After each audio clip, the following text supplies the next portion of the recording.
중개사님, 우선 저희 집부터 보시고 얘기하지요. 집을 매도하겠다는 청담동 한 사장님께 연락이 온 건 올해 봄쯤이었습니다.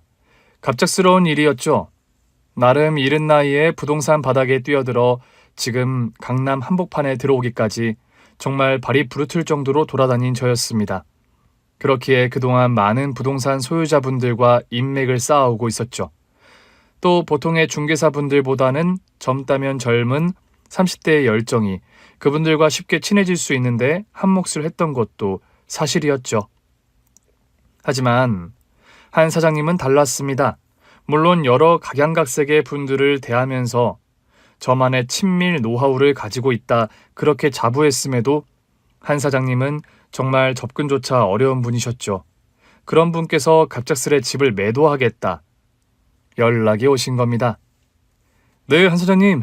제가 잡혀있는 모든 약속을 무르더라도 한 사장님 댁부터 방문하도록 하겠습니다. 사장님께서 편한 시간이면 언제든 달려가겠습니다. 속으로 쾌재를 불렀습니다. 한 사장님으로 말씀드릴 것 같으면 청담동의 고급 전원주택 부지에서도 가장 노른자의 터에 본인의 고급 주택을 보유하신 분이셨거든요.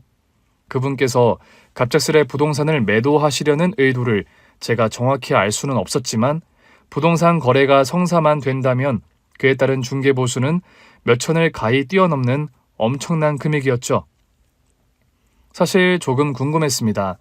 왜 하필 저에게 연락을 했을까? 그 이유 말이죠. 저보다도 훨씬 오래도록 이 지역을 담당하고 계시는 중개사님들도 많으실 텐데 굳이 절 선택한 이유 말이죠. 주변 분위기를 살짝 살펴보니 매도 연락 역시 저에게만 하셨더라고요. 사장님, 저 집에 사시는 분은 어떤 분이세요? 강남 개발대에 지어진 건물 같은데 말이죠. 약 6년 전쯤 절 좋게 봐주시고 스카우트 해주신 제 소속 부동산 사장님께 은근슬쩍 한 사장님 댁을 물어본 적이 있었죠. 말도 마라. 한 사장님이라고? 그분은 아마 전쟁이 나도 저 집 안 팔 거니까 너도 그렇게 알면 돼. 저번에 대형 건설사에서 한번 접촉을 시도했었거든. 건설사 부사장인가? 직접 찾아가서 그렇게 빌고 빌었는데도 한치의 으트러짐 없이 문전박대를 당했단다. 높은 지대 위, 높다란 담장에 둘러싸인 누가 봐도 고급스러운 저택 앞에 멍하니 서서 사장님께 들었던 이야기였습니다. 절대 매도 같은 건 하지 않으실 분이라는 사실 말이죠. 그런데 그런 한 사장님이 6년 후 직접 그것도 저에게만 매도 연락을 주셨으니 제 기분이 어떠했겠습니까? 한 사장님께서 제안하신 날짜에 맞추어 저택을 방문하기까지 지리한 시간이 지나가고 드디어 저택의 문 앞에 섰습니다. 최근에 산 정장까지 맞춰 입고 들고 다니는 손거울로 마지막 용모 체크까지 마친 후 조심스레 초인종을 눌렀죠. 절 확인하셨는지 저택의 육중한 철문이 열렸습니다. 근처를 지나며 담장 외부에서만 바라보던 저만의 신세계에 처음으로 발을 디디는 순간이었습니다. 공중으로 놓인 돌계단을 밟고 올라선 정원과 고즈넉한 저택. 이곳이 강남의 한복판인지 아니면 자연에 둘러싸인 스위스의 어느 지역인지 구분조차 할 수 없을 정도였죠. 그때 저택의 문이 열렸습니다. 그리고 70대의 한 사장님께서 예의 그 무표정한 얼굴로 저를 바라보고 계셨죠. 전 90도로 한 사장님께 인사를 드렸습니다. 그런데 중개사님, 내가 하나 묻고 싶은 게 있는데 말이에요. 네, 사장님 말씀하시죠. 부동산에 관련되어선 어떤 거라도 답해드릴 수 있습니다. 중개사님 이름이 이한동 맞습니까? 네, 저번 체육대회 때 전해드린 명함에도 나와 있다시피 제 이름은 이한동이 맞습니다. 10년 전 공인중개사 자격증을 보유하고 지금까지. 됐고, 하나만 더 물어봅시다. 네, 무엇이든 괜찮습니다. 더 물어보십시오. 중개사님 어머니 이름이 혹시 장숙자 씨가 맞습니까? 모든 질문에 답해드릴 수 있다는 충만한 자신감으로 사장님의 다음 질문을 기다리던 전 그 자리에서 얼어붙고 말았습니다. 그 역시 5살 이후로 버린 저의 어머니 이름을 이 세상에서 알 수 있는 사람은 아무도 없었으니까요. 내 말이 잘 안 들렸나요? 아니 그게 아니라 장숙자 씨가 중개사님 어머니 이름이 맞냐고 묻는 거예요. 네, 맞습니다. 그런데 그걸 어떻게 아셨습니까? 한 사장님께선 절 가만히 바라보시더니 갑자기 빙그레 미소를 지으셨습니다. 그렇게 무뚝뚝하다고 유명하신 한 사장님께서 제게 웃음을 보이신다는 사실 자체가 전 도무지 믿을 수가 없었죠. 그럼 잠시만 기다리세요. 부동산보다 더 우선적으로 이야기할 게 있으니까. 그리고는 다시 저택 내부로 들어가신 한 사장님의 전 우두커니 정원에 서 있을 수밖에 없었습니다. 하지만 제 머릿속은 정말 복잡하게 돌아가고 있었죠. 도무지 이 모든 일이 아무런 설명이 되지 않았기 때문입니다. 제 기억 언저리에만 자리 잡고 있던 이름, 장숙자. 그 이름을 한 사장님께서 어떻게 알고 계시는지 도무지 제 머리로는 이해할 수가 없었죠. 그때 다시 저택의 문이 열렸습니다. 부드러운 미소로 나오시는 한 사장님. 그와 함께 그의 손에 천천히 밀려 나오는 휠체어가 보였습니다. 그리고 휠체어에 앉아있는 고운 외모의 60대 중반의 여성이 가만히 절 바라보고 계셨습니다. 순간 전 떨려오는 몸을 도무지 멈출 수가 없었습니다. 분명 기억 속 어딘가에 존재하는 분이었습니다. 그리고 빠르게 회전하는 머릿속에서 기억의 조각을 찾아내게 되었죠. 바로 아버지가 돌아가실 때 남긴 유품 중 남아있던 사진 한 장, 제 돌잔치 때 왼편에 계셨던 아버지, 그리고 오른편에 계셨던 어머니, 바로 그분, 엄마의 얼굴이었습니다. 이한동? 전 아무런 말도 못하고 떨려오는 전신을 어떻게든 애써 누르려 노력하고 있었습니다. 하지만 얼굴을 타고 흘러내리는 눈물을 도저히 막을 도리는 없었죠. 엄마? 한동이니? 너가 바로 한동이니? 어떻게든 휠체어에서 일어나시려 노력하며 엄마는 제게 힘겹게 손을 뻗고 계셨죠. 전 그 자리에서 그대로 무너져 내리고 말았습니다. 순간 지금까지 버티며 살아온 제 인생이 파노라마처럼 흐르기 시작했죠. 그러면서 정말 아이처럼 엄마를 향해 떼를 쓰기 시작했습니다. 어떻게 나한테 그래요? 어떻게 그럴 수 있냐고요? 30년이에요. 30년을 내가 어떻게 살았는지 알아요? 그런데 이제야 내 앞에 나타나신 거예요? 정말 당신이 엄마라면 어떻게 나한테 그럴 수 있어요? 한동아, 내가 미안하다. 내가 정말 미안해. 쓰러져 있는 제 머리를 그 여린 두 손으로 감싸준 엄마는 하염없이 눈물을 흘리셨습니다. 미안하다는 말을 계속 중얼거리며 말이죠. 그 말을 진작에라도 들었더라면 평생을 엄마란 존재 없이 살아온 제 인생이 조금은 나았을 수 있지 않았을까요? 방황과 혼란으로 점철되어 문제만 일으켰던 제 인생에 조금이라도 등불이 되어 주셨더라면 제 비어있는 가슴에 조금이라도 따스함이 담겨있지 않았을까요? 그래서 절 떠나버린 엄마를 30년 만에 이렇게 만나게 된 저의 인생에 관해 살짝 이야기를 해보고자 이렇게 사연을 올립니다. 어차피 그 여자 도망갈 줄 알았어. 엄마라는 게 정신이 있는 거야? 어떻게 갓난애를 두고 가출을 할 생각을 다 하느냐고. 지가 무슨 철부지 여고생이야? 너도 똑똑히 들어. 네 엄마는 엄마라고 생각도 하지 마. 네 인생에서 버리라고. 알았어? 아직도 떠오릅니다. 7살밖에 되지 않은 저를 술상 앞에 앉혀놓고는 매일같이 넋두리를 해대던 아빠의 모습 말이죠. 그에 더해 엄마가 집을 나간 이후 집에 들어와 살게 되신 할머니는 아버지의 성에 기름을 부으셨죠. 그것이 우리 집 돈 때문에 처음부터 기어들어온 거 아니겠냐? 아주 몹쓸 것이지, 몹쓸 것. 그러니까 넌 왜 그런 애를 집에 들여서는 또 내 잘못이라 하는 거요?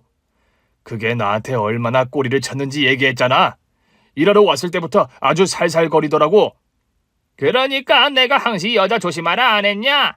횟집 장사 잘 된다고 어디서 주워들어서는 일하겠다고 낼름 들어온 거 아니야? 그리고는 너한테 뭐 빼먹을 거 없나 기회만 엿본 거라고. 우리가 당한 거야, 우리가. 말귀 하나 못 알아듣는 거 그렇게 때려가며 가르쳐놔도 애가 머리가 나쁜 건지 말귀를 못 알아먹더니 결국 사고를 치네. 분명히 고깃집에 가 무슨 수를 쓴 거야. 그러지 않고서야 그 잘나가던 횟집이 말도 안 되게 손님이 뚝 끊긴다는 게 말이나 되냐고. 아, 몰라요. 어쨌든 간에 내가 어떻게든 이 여자 잡아서 다리 몽둥이를 부러뜨려야 속이 시원할 테니까 기다려요. 사람들 풀어다가 잡으라 했으니까. 일정 부분 틀린 말은 아니었습니다. 지역에서 가장 잘 나가는 횟집을 운영하던 아빠. 90년대 당시 도심에서 회라는 음식은 평소에 먹기 힘든 꽤나 고가의 음식이었습니다. 그런데 해안 지역 출신이셨던 아빠는 당신의 인맥을 이용해 저렴한 금액으로 광어나 우럭 등을 구매할 수 있었고, 이를 특별한 스케다시 없이 저렴한 가격에 회를 판매하기 시작하셨죠. 당시 유행했던 9,900원 횟집. 아마 그 시절을 지내셨던 분들은 대부분 아실 정도로 선풍적인 유행을 이끈 횟집 상호의 시초가 바로 아빠라고 나름 자부할 수 있었죠. 이를 시작으로 점차 횟집을 키우셨던 아빠는 이후 3층짜리 건물을 통으로 임대, 횟집을 운영하게 되셨어요. 그러면서 고급화 전략으로 바꿔 다양한 스케다시의 룸까지 보유한 아빠의 횟집은 지역에서 가장 유명한 횟집으로 성장하게 되었죠. 웬만한 가족 모임 혹은 상견례 자리에 가장 어울리는 횟집으로 알려지기 시작했고요. 그러니 횟집 직원만 해도 얼마나 많았겠어요. 그때 직원으로 들여오셨던 분이 바로 저희 엄마였습니다. 다른 직원들보단 조금 어린 30대의 나이에도 손님들에게도 싹싹하고 일도 너무 잘해서 일하신 지 6개월 만에 3층 룸 담당으로 초고속 승진까지 이루게 되셨어요. 물론 그 배경엔 사장이었던 아빠의 힘이 작용했을 테고요. 내가 그때 3층으로 올리지만 않았어도 이런 일이 없지. 일 좀 잘하길래 예뻐해줬더니만 이 모양 이 꼴이 난 거야. 다 내 탓이지, 내 탓. 여자를 잘못 본 내 탓. 어린 나이였던 제가 보기에 매일같이 술에 취하신 아빠가 읊어대던 3층이란 단어에서 정말 천추의 한이 느껴졌죠. 따지고 보면 3층에 올리신 건 정작 본인인데도 말이죠. 그러면서도 자신의 실수를 만회하려는 듯 가끔 엄마에 대해 칭찬을 하는 경우도 있었습니다. 일을 하겠다고 면접을 보러 온 엄마는 정말 성격도 좋고 거기에 얼굴까지 예쁘셨대요. 그러니 아빠뿐 아니라 손님들의 사랑을 독차지할 수밖에 없었죠. 몰래 서비스도 슬쩍 넣어주고 손님의 컴플레인도 얼마나 유들유들하게 대처하는지 당시 사장인 아빠의 눈엔 얼마나 엄마가 예뻐 보였겠어요. 그래서 만나자고 한 내가 실수였지. 지네 엄마 병원비까지 그렇게 챙겨줬건만 몇 년도 안 돼서 도망갈 애란 걸 진작에 눈치챘어야 했는데. 당시 엄마의 집안 사정이 그리 좋지 못했다고 해요. 외할머니의 병원비도 엄마가 책임져야 할 상황이어서 엄마는 10대 시절부터 일을 손에 놓을 수 없었다고 해요. 그러다 다른 곳보다 보수가 좋은 횟집까지 들어오시게 된 거고요. 그런데 워낙에 능숙한 일솜씨에 아빠는 엄마한테 슬쩍 제안을 했다고 해요. 외할머니 병원비는 본인이 책임질 테니 자신과 만나자고 말이죠. 사실 지금 생각해보면 아빠의 말이 조금 어폐가 있는 게 아빠가 외할머니의 병원비를 지원해 주신 지 채 2달도 못 돼서 외할머니가 돌아가셨어요. 그러니 2달치 병원비를 흡사 2년치 병원비처럼 과장해서 말씀하시는 건 저 역시 조금 지나치다고 생각을 한 적은 있었죠. 하지만 그 2달치 병원비는 엄마를 공격하기 위한 확실한 무기로 아버지는 시도 때도 없이 사용하시게 된 거죠. 어쨌든 아빠의 병원비 지원 때문인지 아니면 아빠의 무엇 때문인지는 몰라도 엄마는 아빠와의 연애를 시작하셨고 채 3달도 되지 않아 결혼식을 올렸다고 합니다. 생각해보면 당시 아빠의 인생은 한마디로 급류를 탄 거나 마찬가지 아니었을까요? 하던 일마다 안 되던 장사가 작은 횟집으로 시작해서 대형 횟집으로 그리고 결혼까지 채 1년이 걸리지 않았죠. 아빠에게 있어선 얼마나 빠른 변화의 소용돌이였겠어요. 하지만 그만큼 아빠의 성정이 성장하기엔 너무 빠른 변화가 아니었나 전 생각이 듭니다. 엄마와 결혼하고 얼마 지나지 않아 가게 매출이 점차 하락하기 시작했죠.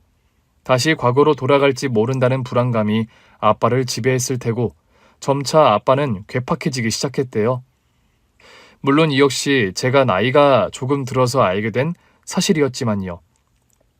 시간이 흘러 주변인들의 말에 따르면 그 잘 나가던 횟집이 달라지기 시작한 건 그리 오래 걸리지 않았다고 해요. 장사가 잘 되다 보니 아빠는 가게보다 본인의 유흥과 골프, 지역 연합회 등과의 교류에 더 많은 시간을 할애하기 시작했고 당연히 가게 관리에는 소홀해질 수밖에 없었대요. 안 그래도 직원은 많은데 배의 선장이 부재하는 일이 많으니 직원들 역시 점차 일에 소홀해지기 시작했죠. 손님 접대도 관리가 안 되고 음식 제사량도 빈번해졌대요. 현금은 직원들이 몰래 가져가는 경우도 다반사였고 위생 역시 지켜질 리 만무했죠. 그렇기에 가게가 나락으로 떨어질 건 불보듯 뻔한 일이었다고 합니다. 그럼에도 당시 횟집에서 함께 일했다는 주방 이모의 말을 전 아직도 기억을 해요. 그네도 지금 생각해보면 그 가게를 어떻게든 살려보겠다고 숙자가 참 고생을 많이 했어. 직원마다 힘내라, 가게 다시 일으켜야 하지 않냐, 매일같이 얘기하면서 가게 관리 조금만 신경 써주면 나중에 보수도 후하게 해주겠다고 직원들 힘나게 해주고 해서 그래도 2년은 버틴 거지. 아니었으면 진작에 망했어. 하지만 그런 엄마의 노력에도 불구하고 가게는 개업한 지 3년 만에 결국 폐업의 길을 걷게 되었습니다. 그럼에도 아빠는 한사코 자신의 잘못은 없다 부정하셨다고 해요. 아니, 오히려 폐업의 탓을 직원과 엄마를 향해 돌리셨다고 해요. 가게 망하고 네 아빠가 얼마나 난리를 쳐댔는지 아니? 매일같이 술독에 빠져서는 길거리에서 싸움질이나 해대고 들리는 얘기론 집에서 매일같이 비명소리가 들렸단다. 그게 누구였겠어? 네 엄마 아니었겠니? 그건 아줌마가 잘못하는 거일지 모르죠. 아빠는 가게 망한 이후에도 절대 엄마를 괴롭힌 적 없다고 했어요. 제가 들은 바는 그게 사실일 수밖에 없었습니다. 엄마가 집을 나간 이후 조금은 머리가 큰 제게 당시의 상황을 들려줄 수 있었던 건 오로지 아빠와 할머니뿐이었으니까요. 네 엄마는 정말 나쁜 여자야. 명심해. 만약 네가 커서 우연이라도 마주쳐도 절대 엄마 대접할 생각 마. 알았어? 새까맣게 어린애에 가게까지 무너지고 했으면 어떻게든 남편 기 살려줄 생각은 못할 망정 지 혼자 내뺄 생각을 해. 그게 사람이니? 그렇게 번갈아가며 제게 세뇌를 해왔던 두 분 덕에 전 엄마란 존재를 우리 집의 악의 축이라 철석같이 믿고 살아갔습니다. 학창시절 내내 말이죠. 하지만 제가 학교 간의 패싸움을 주도하다 상대 학교 학생을 크게 다치게 한 사건이 있었습니다. 그 사건으로 경찰서에 잡혀가 소년원 생활까지 할 뻔한 위기 속 상대 측의 극적인 합의와 학교 자동 퇴학이라는 조건 등을 통해 가까스로 그 위기에서 풀려난 적이 있었죠. 그런데도 전 한치의 반성도 없었어요. 이번 사건의 모든 원인은 우리 구역까지 넘어온 상대 학교 녀석들의 잘못이 자명했으니까요. 거기서 중학교 시절부터 철없이 날뛰던 전 우리 학교의 영역을 지키기 위해서라도 주도적으로 공격에 가담하게 되었습니다. 그렇게 두 학교의 전쟁이 벌어진 그날 밤, 하필 제 주먹에 날아간 상대 학교 학생이 보도블록에 머리를 찢는 사고가 발생하고 말았죠. 그대로 몸이 늘어지던 학생을 바라보며 전 순간 움찔했습니다. 행여나 저 녀석이 죽은 건 아닐까 두려움이 몰려왔죠. 그 때문에 전쟁은 순식간에 종결되고 말았습니다. 당연했겠죠. 아직은 철부지 녀석들이니 어린 치기에 서로 싸움을 시작했을 뿐 설마 누군가가 죽을 거란 생각까진 아무도 하지 못했을 테니까요. 잠시 뒤 녀석의 뒤통수에서 슥 새어나오는 피에 학생들은 너나 할 것 없이 주춤대며 도망을 치기 시작했습니다. 그땐 적군도 아군도 없었죠. 언제 싸웠냐는 듯 다 같이 주랭랑을 치는 학생들의 시선 모두가 절 향하고 있었습니다. 넌 진짜 큰일 났다. 하지만 우린 모르는 일이다 하는 눈빛들 말이죠. 저 역시 서둘러 도망을 쳐야겠다 싶어 발길을 돌렸습니다. 하지만 그 짧은 순간에도 스치는 생각이 있었죠. 저 쓰러진 녀석에게 제가 주먹을 날리던 순간을 목격한 놈들이 바로 꼬리 빠지게 도망치는 저 놈들이란 사실 말이죠. 어떻게든 자신이라도 살기 위해선 살인범을 저로 지목할 수밖에 없을 테였죠. 전 할 수 없이 돌리던 발길을 멈춰 세웠습니다. 그리고 쓰러진 녀석에게 뛰어가 녀석을 안고선 어떻게든 서둘러 지혈부터 하기 시작했죠. 천만다행히도 녀석의 숨은 붙어 있었습니다. 하지만 출혈이 심하다고 판단해 제 교복 와이셔츠 상의를 벗어 서둘러 녀석의 머리 위로 꽉 동여맸습니다. 그리고 빨리 와서 도와달라 외치며 구급차를 호출했죠. 동시에 불안감도 밀려왔습니다. 이 정도 했으면 됐겠지 싶어 도망을 쳐야겠다 다짐했지만 누군가의 신고로 경찰까지 출동한 마당에 더 이상 이 상황을 벗어날 방법도 없어져 버렸죠. 당시 상황에 관한 명확한 조사를 위해 경찰서에 잡혀간 절 구해줄 수 있는 이는 아무도 없었습니다. 어차피 18살, 그 당시에 제 곁에 남아있던 가족은 아무도 없었죠. 어린 시절 그렇게 매일같이 술을 마시던 아버지는 결국 간경화로 돌아가셨고 할머니는 자신의 아들을 죽인 게 집 나간 며느리라며 여생을 원망하시다 제가 고등학교 2학년 때 돌아가셨으니까요. 안 그래도 컨트롤이 되지 않았던 저였지만 이 세상에 홀로 남은 이후로는 그나마 남아있던 처마마저 사라지고 만 상황이었죠. 그리고 도래한 그 끝은 원래부터 술, 담배는 물론이요. 오토바이에 폭력까지 망나니처럼 살아가던 제가 결국 소년원으로 귀결되는 순간이었습니다. 넌 상훈이가 숨이라도 붙어있는 거 고마운 줄 알아. 그나마 살인범은 면할 수 있으니까. 보니까 사고란 사고는 다치고 다녔구만. 너가 그러고도 학생이야? 경찰 아저씨가 무슨 상관이에요. 제가 사고를 치든 말든. 너 상훈이가 살았다고 해서 네 죄가 끝났다 생각하나 본데 어쨌든 네가 의도했든 안 했든 상훈이가 크게 다친 건 사실이니까. 저쪽에서 만약에 합의 안 해주잖아? 너 그냥 깜빵에 가는 거야. 알았어? 우리 영역으로 먼저 넘어온 건 저 놈들이라고요. 이 자식이 진짜 니들이 무슨 깡패야? 영역이 어딨어 영역이? 전 아무 잘못 없어요. 바닥에 머리 부딪힌 그놈이 잘못한 거지. 피해자 측에 가서 무릎 꿇고 빌어도 모자랄 판에 이놈이? 그럼 알았어. 네 마음대로 해. 아직 창창한 나이에 네 인생에 빨간 줄 하나 긋는 거지 뭐. 자신은 아무런 상관없다는 듯 돌아서는 경찰을 보며 저는 더 심통이 났는지 모릅니다. 정말 그땐 주체할 수 없는 반항심으로 가득할 때였죠. 그 순간 경찰서로 누군가가 들어왔습니다. 50대 정도의 여성분이셨죠. 그리고는 가해자인 저를 찾더라고요. 그 여자는 또 뭔가 싶어 삐딱한 시선으로 여자를 쳐다봤습니다. 너가 이한동이니? 그쪽은 누구신데요? 그 순간 옆에 서 있던 경찰 아저씨가 파일철을 들어 절 때릴 듯 화를 내시더라고요. 이 자식이 안 일어나? 피해자 조상원이 어머니시니까 빨리 일어나라고. 제가 왜 일어나야 하는데요? 잘못했으면 잘못했다고 손이 닳도록 빌어야 될 거 아니야. 아까 말씀드렸잖아요. 제가 뭘 잘못했느냐고요. 저쪽 놈들이 먼저 우리한테 시비를 건 거라니까. 제가 대화해보겠습니다, 경찰 선생님. 으유, 여튼 상원이 어머님, 저럼 저거 절대 말 안 통하는 놈이니까 아니다 싶음 합의 안 보셔도 돼요. 지 위에서 말해줘도 몰라. 하며 경찰은 씩씩거리며 돌아서 나가버리셨죠. 그때 그 아줌마가 제 옆에 가만히 앉더라고요. 사실 뭔가 싶기도 하고 짜증도 나고 해서 슬쩍 아줌마를 등지고 몸을 돌려버렸죠. 아까 경찰 아저씨가 말했듯이 내가 상훈이 엄마다. 그래서요. 합의 안 해주셔도 돼요. 그냥 깜빵 가도 되니까 신경 쓰지 마시라고요. 깜빵? 그래, 내 아들 그렇게 한 놈 당장이라도 쳐놓고 싶은 마음 굴뚝 같았다. 네 이름을 듣기 전까진 말이야. 그게 뭔 소리예요? 제 이름이요? 그래, 이한동. 장숙자 아들 이한동. 순간 멈칫한 전 그 자리에서 얼어붙고 말았습니다. 아빠와 할머니가 돌아가시고 다시는 들을 일 없다 생각한 엄마의 이름이었죠. 내 아들을 그렇게 만든 게 정말 숙자 아들인가 싶어 몇 군데 알아보니까 네가 맞더구나.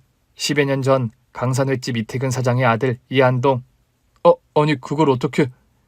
어떻게 알긴.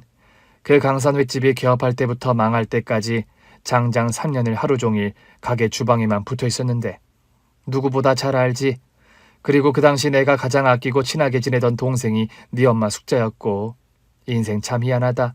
10년이 지난 지금에 그것도 하필 경찰서 의자에 앉아 내가 숙자 아들을 만나고 있다니 말이야. 그렇게 전혀 뜻밖의 장소에서 만난 당시 횟집 주방 이모의 입을 통해 전 기억도 없는 엄마의 과거를 들을 수 있었죠. 그리고 그 이야기는 지금껏 제가 그간 세뇌당해왔던 엄마의 이미지와는 전혀 다른 이야기들이었습니다. 숙자가 얼마나 속이 깊고 좋은 아이였는지 모른다. 내가 매일같이 그랬어. 횟집에서 일하기 아까운 여자라고 말이야. 우스갯소리로 영부인감이라고 했으니까. 엄마가요? 아빠 말론 전혀 그런 이미지 아니던데요? 아빠 말론 엄마가 공금도 막 쓰고 재료비도 막 빼돌리고 해서 가게가 망했다고 그러던데요? 이태근이가 뭘 알아. 탱자탱자 놀러나 다니고 술에 도박에. 에이구, 그 인간이 가게 다 말아먹었지. 그런데 그 탓에 숙자한테 가게 막판에 직원들 월급 석 달치가 못 나가고 있을 때 몰래 가게 예비비로 직원들 월급 한 푼도 빠짐없이 싹 챙겨준 게 숙자야. 그 예비비 몰래 써서 가게가 망했다고 말도 안 되는 탓을 숙자한테 돌려서 들들 볶아대던 게 바로 네 아빠 이태근이고.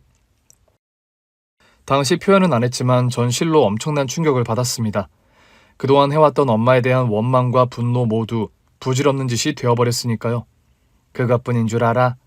너랑 같은 나이였던 상훈이 걔가 그때 3살인가?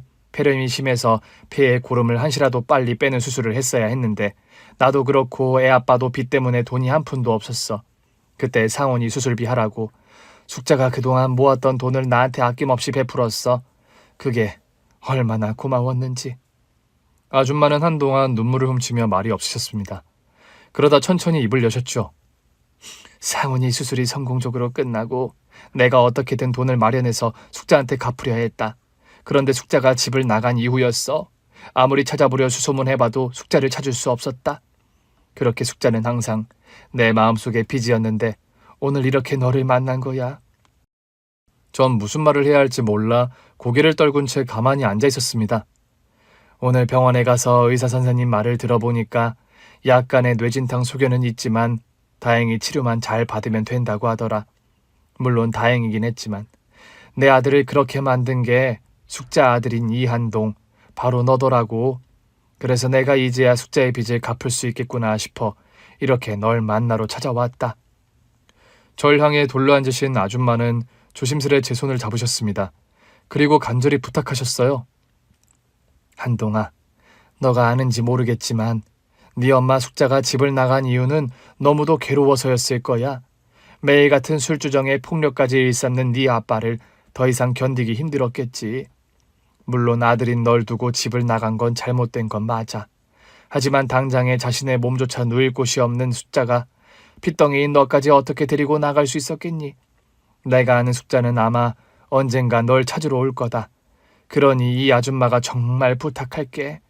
너 아빠처럼 억울한 한 해 맺혀 살지 말길 바란다. 이제 네 엄마를 용서해줘. 집을 나갈 수밖에 없었던 그 심정을 조금만 이해해줘. 너가 그래준다 약속만 해주면 난 너한테 아무런 책임도 지게 하지 않을 거야. 그건 네 엄마가 내게 베푼 은혜를 이제야 내가 갚는 길이니까. 그러니 한동아, 이제 더 이상은 문제 일으키지 말고 네 아빠가 너한테 심은 그 가슴속 한을 제발 지우고 이젠 앞으로 훌륭한 청년으로 자라나길 바란다. 그래줄 수 있지? 아직도 생각하면 신기한 일이었어요. 아줌마의 말을 듣고 있던 제 눈에서 줄줄 눈물이 흘러내리고 있던 일 말이죠. 그 눈물 속엔 정말 많은 게 담겨 있었던 것 같습니다.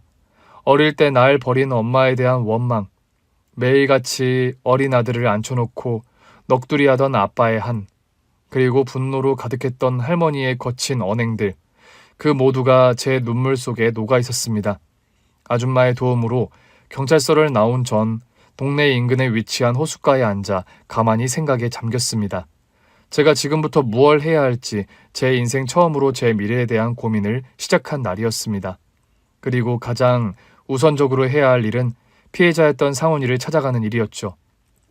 전 다음날 곧바로 입원 중인 상훈이를 찾아갔습니다.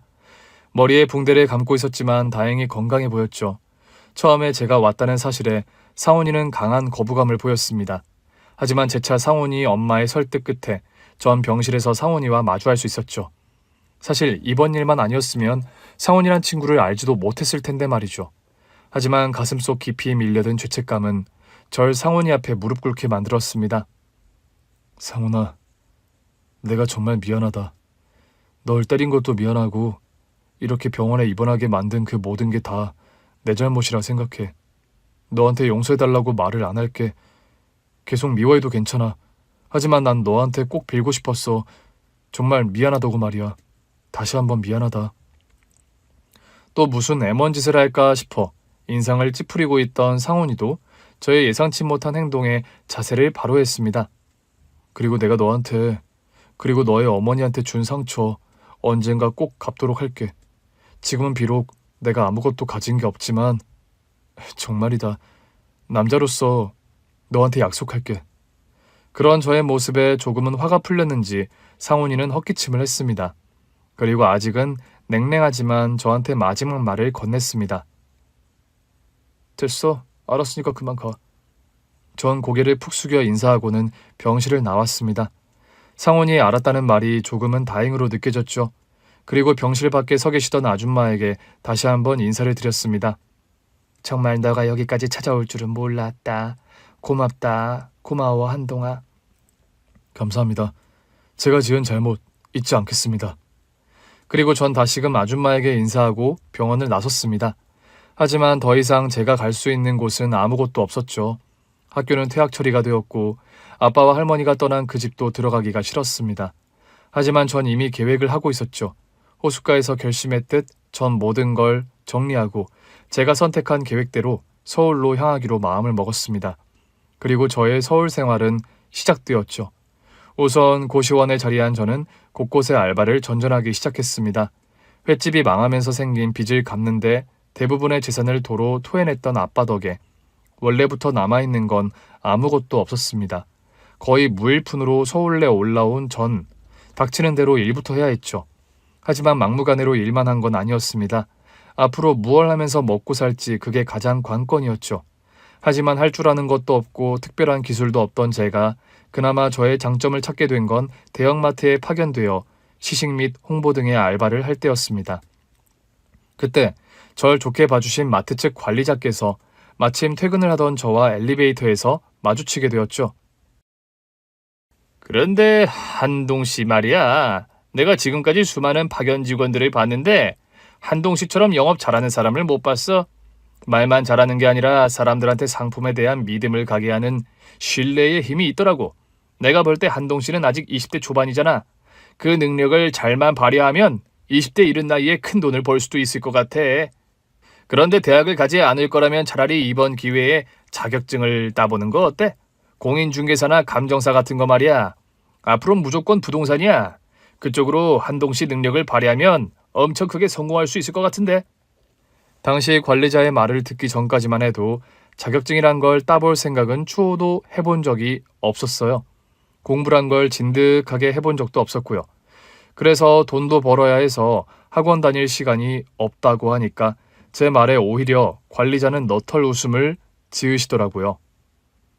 아니, 이한동 씨는 무슨 조선시대에 살아? 세상이 이렇게 좋아져서 인터넷만으로도 모든 걸 다 배울 수 있는 지금 시상에 뭘 고민이야? 한동 씨가 조금만 노력하면 인터넷 수업만으로도 자격증 같은 거 어렵지 않게 딸 수 있다고. 주경야동 몰라? 낮에는 일하고 밤에는 책을 읽고 말이야. 아직 한참 어리잖아. 그럴 만한 체력이 충분할 것 같은데. 관리자의 말을 들은 그날부로 전 공인중개사가 되기로 확고히 마음을 먹었습니다. 정말 관리자님의 말대로 인터넷만 잘 이용해도 공부할 수 있는 여건이 충분히 마련될 수 있더라고요. 본인의 의지만 가진다면 말이죠. 그래서 전 당장 인터넷 수업에 그간 벌어둔 수입의 일부분을 과감히 지출했습니다. 그리고 정말 밤이 새도록 공부에 매달렸어요. 생전 공부란 걸 해본 적 없던 제게 있어 공부란 건 책 속의 단어부터 이해하는 게 그 시작이었죠. 거기에 법 관련 용어도 많다 보니 매번 사전을 뒤져가며 수업 내용을 하나씩 제 머릿속에 주워 담기 시작했습니다. 그리고 군에 가서도 틈나는 대로 공부에 매달린 결과 전역 몇 달 후 치러진 시험에서 전 당당히 공인중개사에 합격을 하게 되었습니다. 그게 제 나이 26살 때였죠. 그 이후 소속 공인중개사로서 여러 부동산에서 일을 배우며 점차 식견을 넓혀갔죠. 그에 더해 당시 관리자의 말에 따라 제 능력을 마음껏 발휘하기 시작했습니다. 당시 관리자의 말 중 잊지 않고 있던 말이 하나 있었습니다. 바로 제 말이 신뢰가 간다는 말이죠. 이를 잊지 않으려 노력했던 건 절대 거짓이나 과장으로 상대를 속이지 않겠다는 저만의 굳은 약속 때문이었습니다. 신뢰가 가는 만큼 저 역시 신뢰가 가게끔 일을 해야 했죠. 근데 준 기사님, 이 집은 다른 데보다 왜 이렇게 싸게 나온 이유가 뭐예요? 솔직히 말씀드리면 여기에 사셨던 분들께서 나가시면서 제게 하셨던 말이 이 집이 여름에는 습하고 겨울에는 너무 춥다는 말씀들을 많이 하시더라고요. 그러다 보니 특히 아이가 있으신 분들은 이에 대한 사실을 유념하시는 게 좋을 것 같습니다. 그래서 연로하신 분이나 혹은 아이가 있으신 분들께는 솔직히 권해드리는 집은 아닙니다. 그 덕인지 몰라도 전 실내 하나로 점차 저만의 손님들을 구축해 나갔습니다. 그러다 보니 정말 많은 인맥도 생기게 됐죠. 그 와중 알게 된 사장님을 통해 여기 강남까지 입성을 하게 된 거고요. 하지만 당시 나이가 많으셨던 부동산 사장님께서 어느 날 제게 뜻하지 않은 제안을 하신 엄청난 사건이 벌어지게 되었죠. 이 한동씨 말이야. 내가 일하는 거 보니까 이 강남 바닥에서 꽤나 인정을 받을 것 같아. 그래서 말인데 여기를 한동씨가 맡아서 해보는 거 어때? 제가 말입니까? 아니 사장님께선 그럼... 나이도 있고 이젠 나도 이 지긋지긋한 바닥에서 그만 손을 뗄까 해. 그동안 나랑 일하면서 우리 담당 섹터의 건물 사장님들을 웬만큼 한동씨도 잘 알잖아. 거기에 한동씨 영업 능력이면 혼자서도 충분히 할 수 있을 것 같은데 한동씨가 맡아서 해보는 게 어때? 생각지도 못한 사장님의 제안으로 전 공인중개사의 대표직을 맡게 되었습니다. 어찌 보면 정말 운이 좋았던 거죠. 안 그래도 언젠가는 개업을 해야겠다 생각은 하고 있었는데 좋은 기회로 젊은 나이에 공인중개사의 대표가 될 수 있었던 거죠. 그 이후에도 젊은 열정 하나로 인맥을 만들어가던 와중 우연히 만나게 되었던 게 바로 한 사장님이었습니다. 한때 큰 중소기업을 이끌던 사장님이었고 강남 개발 때부터 이 지역에 터를 잡으셨던 분이셨죠. 하지만 그분의 첫인상은 정말이지 매우 차가웠습니다. 안 그래도 가장 노른자 위치에 저택을 소유하신 분이 누구일까 한참을 궁금해하던 차에 이전 사장님께서 제게 전화를 주셨어요. 이번에 구에서 진행하는 주민체육대회 있잖아. 거기에 후원하시는 일반 구민분들 중에 한 분이 한 사장이라고 자네가 항상 궁금해했던 저택 소유자분 기억하지? 네, 그럼요. 잘 알죠. 아마 그분께서 체육대회에 잠시라도 참가하실 것 같은데 한번 가봐. 자네가 저번에 그분이 누군지 궁금해했던 게 기억이 나서 말이야. 찾아가서 인사라도 한번 해보라고. 안면이라도 비추고 나면 혹시 모르지. 좋은 일 있을지 말이야. 네, 감사합니다 사장님. 옳다구나 싶어 전 주민체육대회가 어서 오기를 손꼽아 기다렸습니다. 그리고 체육대회 당일 전 그렇게 고대하던 한 사장님을 만나 뵐 수 있었죠. 지금 생각해봐도 제가 왜 그렇게 한 사장님을 궁금해하고 뵙고 싶어 했는지 의문입니다. 하지만 전 어떻게든 한 사장님과 얼굴 인사라도 하고 싶었죠. 마침 체육대회 한쪽에 마련된 지휘소에서 전 드디어 한 사장님을 뵐 수 있었습니다. 안녕하십니까. 전일용 사장님 소개로 이렇게 처음 인사드립니다. 성공 공인중개사 대표 이한동입니다. 하며 전 한 사장님께 명함을 내밀었습니다. 하지만 절 돌아보시는 한 사장님의 얼굴은 미동조차 없으셨죠. 아마 저와 같은 중개사분들이 한둘이 아니었을지 모릅니다. 하지만 전 멈추지 않았죠. 그동안 한 사장님을 정말 뵙고 싶어 했습니다. 정말 다른 뜻은 없습니다. 사장님께 인사드리고 싶은 그 마음뿐입니다. 이건 제 명함입니다. 언제든 필요하신 일 있으시면 연락 주십시오. 정말 감사합니다. 하며 명함을 건네드렸죠. 하지만 제 명함을 무성의하게 받으신 한 사장님은 딱히 다른 말씀 없이 다시 시선을 돌려 체육대회를 관람하셨습니다. 그래도 전 이렇게 인사를 드린 것만으로도 됐다 생각했어요. 어차피 한 사장님께선 부동산을 내놓을 예정도 없으시다는 건 이미 알고 있는 사실이었으니까요. 하지만 왜 그렇게 한 사장님께 인사를 드리고 싶어 했는지는 정말 알다가도 모를 일이었죠. 그런데 그로부터 3개월 후 한 사장님께서 직접 저에게 전화를 주셨던 겁니다. 그것도 오로지 저한테만 말이죠. 우선 저희 집부터 보고 얘기를 하시지요. 그리고 한 사장님의 저택에 들어선 지금 전 제 눈앞에 그동안 기억 속에 파묻혀 있던 엄마를 뜻밖의 공간에서 마주하게 되었던 겁니다. 그제야 제가 왜 그토록 한 사장님을 뵙고 싶어 했는지 그 이유가 명확해지는 순간이었죠. 굳이 설명을 하자면 그냥 알 수 없는 운명적인 끌림이었던 것 같습니다. 그리고 그렇게 만난 엄마를 통해 전 그간의 모든 이야기를 들을 수 있었고요. 난 정말 믿지 않았다. 한 사장님의 옷에서 나온 너의 명함을 보고 정말 믿을 수가 없었어. 아마 내가 남편의 옷을 세탁 맡기지 않았더라면 명함의 존재도 알지 못했을 테지. 정말 운명 같은 일이구나. 끊임없이 눈물을 흘리시던 엄마는 한시라도 놓치기 싫은 듯 제 손을 꼭 붙잡고 계셨습니다. 알아. 어떻게 그럴 수 있냐면 나한테 네 마음껏 화를 내도 돼. 하지만 나도 널 다시 찾기 위해 노력했어. 하지만 그게 뜻대로 되진 못했다. 그리고 엄마를 통해 듣게 된 이야기는 정말 충격적이었습니다. 사실 엄마가 집을 나가게 된 연유 역시 엄마의 자발적인 의지가 아니었다고 해요. 5살밖에 되지 않은 어린 저를 두고 집을 나갈 수는 없었죠. 하지만 집을 나가라고 압박을 준 건 할머니였다고 합니다. 네가 우리 집에 들어와서부터 다 이 모양 이 꼴이 된 거야. 내가 곳곳에 수소문해서 다 알아봤다. 내 아들이 여자 잘못 만나 평생 고생할 팔자라더라. 그런데 철없는 놈이 그 전에 만난 그 배은망덕한 여자한테도 그렇게 당해놓고선 또 자기 가게에서 일하는 여자를 데리고 들어와. 너 알고 있지? 네 남편이 그 여자 때문에 얼마나 고생을 했는지. 네, 알고 있어요. 내 아들이 그렇게 고생해서 번 돈을 싹 들고 날라버렸어. 너도 그럴 거 아니니? 아니, 어머님, 제가 왜 그런 무모한 짓을 하겠어요? 아들한테 들으니까 네가 가게에 비축해 돈 빼서 썼다 그러더라. 너 지금 제정신이니? 지금 가게가 그렇게 힘든데 너도 전에 그 여자랑 똑같은 여자야? 그러니까 당장에 나가. 더 이상 우리 집 돈 축내지 말고. 그게 무슨 말씀이세요? 제가 왜 이 집 돈을 축내겠어요? 그리고 가게 직원들 월급은 챙겨주셔야 하는 게 맞잖아요. 남편한테 제가 그렇게 말을 해도 2달째 지켜지지가 않으니까 어쩔 수 없이 예비비를 쓸 수밖에 없었어요. 어차피 그 돈도 남편이 도박에 충당하려 했던 돈인 거 어머님도 이미 아시잖아요. 더 이상 쓸데없는 얘기하지 말고 당장 내일 우리 집에서 나가. 알았어? 그럼 한동이는요? 한동이는 어떡하고요? 이게 아주 웃기네. 한동이가 뭐 네 아들이니? 우리 태근이 아들이야? 이제 아주 내 귀한 손자까지 훔쳐갈라 그래? 그래요. 어머님 말대로 제가 낳은 아들은 아니죠. 하지만 돌 때부터 키워왔던 건 바로 저라고요. 그 이야기를 듣고 전 그 자리에서 주저앉고 말았습니다.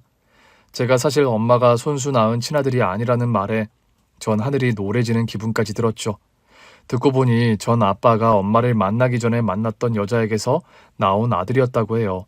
하지만 어떤 사정이 있어 아빠와 헤어졌는지는 알 수 없지만 새로 이 집에 들어온 엄마는 이제 갓 돌이 된 절 키워야 할 처지에 놓이게 되셨던 거였죠.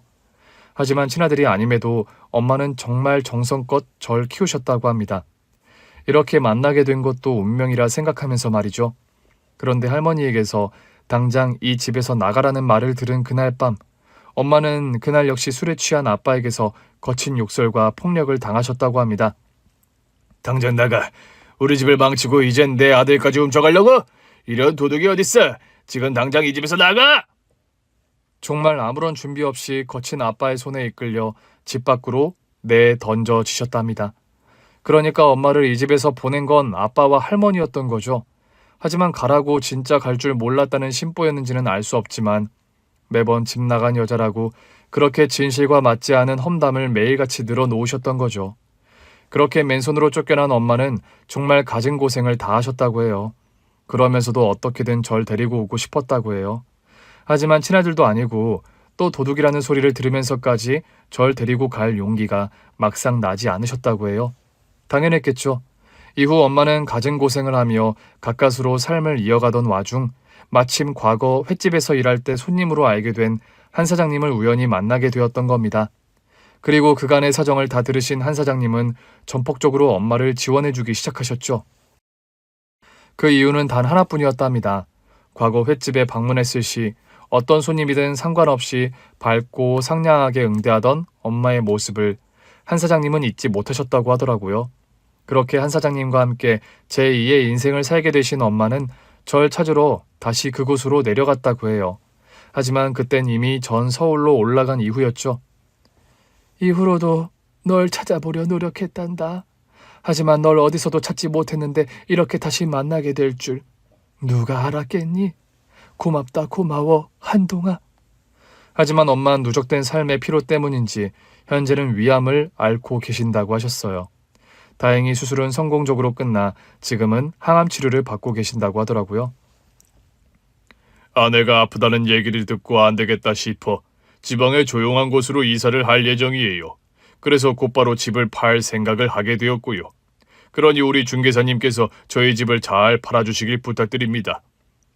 절 향해 악수를 청하시는 한 사장님을 보며 전 또다시 눈물이 흘러내렸습니다. 그렇게 뜻하지 않게 집을 떠나게 된 엄마를 그동안 보살펴준 한 사장님에 대한 고마움 때문이었죠. 지금도 전 여전히 엄마와 자주 연락을 취하며 돈독한 관계를 유지하고 있습니다.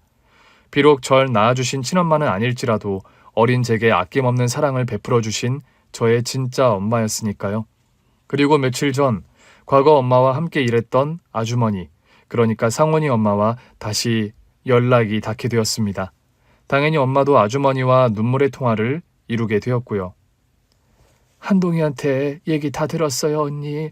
그때 한동이한테 해주셨던 선처 다시 한번 진심으로 감사드립니다. 한동이도 그러더라고요. 상훈이가 보고 싶다고요. 그리고 한동이가 상훈이한테 사나이 대 사나이로 했던 약속이 하나 있답니다. 빨리 은혜를 갚아야 한다고 그렇게 재촉을 하네요. 그러니까 언니, 우리 빨리 얼굴 봬요. 알았죠? 그렇게 전화기를 든 엄마와 전 서로를 바라보며 환한 미소를 지었습니다. 이제 다신 엄마와 떨어질 일 없을 거라는 확신의 눈빛도 함께 말이죠.